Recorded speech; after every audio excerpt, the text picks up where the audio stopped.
गोविंदा और कृष्णा अभिषेक के बीच में आखिरकार चल क्या रहा है। जब भी गोविंदा का परिवार कपिल शर्मा के शो में आता है, कृष्णा नदारद देखते हैं।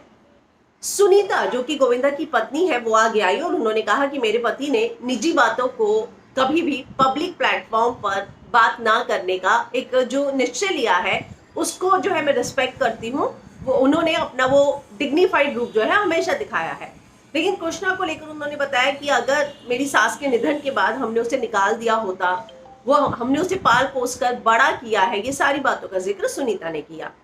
अब कृष्णा अभिषेक आगे आए हैं और अपनी मामी को जवाब दिया है। कृष्णा ने कहा, मामा मामी, मैं चाहता हूं कि परिवार की ये भी समस्या गणपति जी जल्द हल कर दे, क्योंकि हम सब एक दूसरे को प्यार करते हैं। भले अनबन होती हो वो भी हल हो जाए, बस यही प्रार्थना करता हूं। कृष्णा अभिषेक की अब बात से साफ हो गया है कि लड़ाई को क्यों फालतू में तूल दिया जा रहा है। तो सुनीता ने क्या कहा था, जो गोविंदा की पत्नी है सुनीता आहूजा, उन्होंने कहा, कृष्णा अभिषेक ने उस एपिसोड का हिस्सा नहीं बनने के लिए मेरे परिवार के लिए जो बात कही है, मैं उससे दुखी हूँ। कृष्णा का कहना है दोनों पार्टियां स्टेज साझा नहीं कर सकती।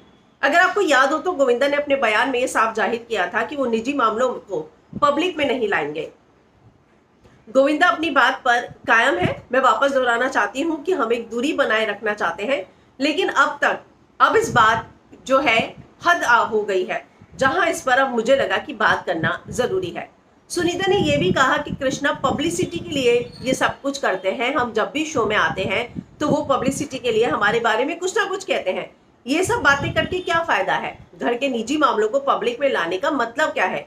गोविंदा ने भले ही चुप्पी साधी हो, लेकिन मुझे इन बातों का बहुत गुस्सा आने लगा है। उनके बिना भी हमारा शो हिट ही है। सुनीता ने यह भी कहा कि मेरे जीते जी कभी भी कृष्णा अभिषेक से कोई सुलह नहीं होगी। आप किसी की छूट का नाजायज फायदा नहीं उठा सकते। मैं सिर्फ इतना कहना चाहती हूँ कि यह मसला कभी नहीं सुलझ सकता। मैं जीते जी कृष्णा की शक्ल जो है कभी नहीं देखूंगी। अगर मेरे सास ससुर के जाने के बाद कृष्णा अभिषेक को घर छोड़ने के लिए बोल देते तो क्या होता? जिन्होंने पाल पोस कर बड़ा किया, आप उन्हीं को साथ बदतमीजी कर रहे हैं। तो अब जो है कृष्णा ने भी जवाब दिया है और कहा है कि मैं चाहूंगा कि गणपति जी जो है इन सारी समस्याओं का हल जल्द से जल्द निकाल लें।